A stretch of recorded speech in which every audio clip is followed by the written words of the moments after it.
Sarah Michelle Gellar is weighing in on the Buffy reboot.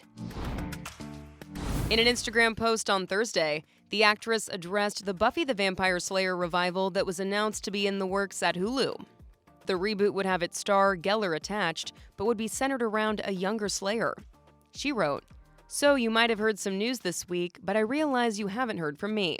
She went on to describe the backstory of how the reboot first started. 3 years ago, I got a call from my dear friend and mentor, Gail Berman. She told me that she wanted me to sit down with Chloe Zhao to hear her take on a potential Buffy revival. I was blown away that Chloe even knew who I was.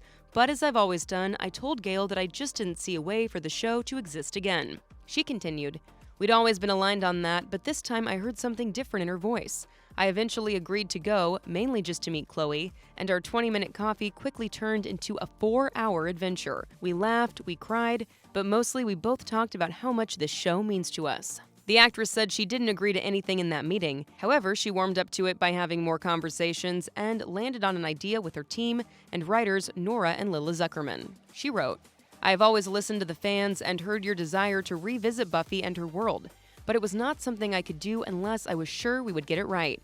This has been a long process and it's not over yet. I promise you we will only make the show if we know we can do it right. And I will tell you that we are on the path there." The fan favorite Vampire Slayer ended the post by saying, "Thank you to all the fans who never stopped asking for this. This will be for you." Buffy the Vampire Slayer aired on television from 1997 to 2003.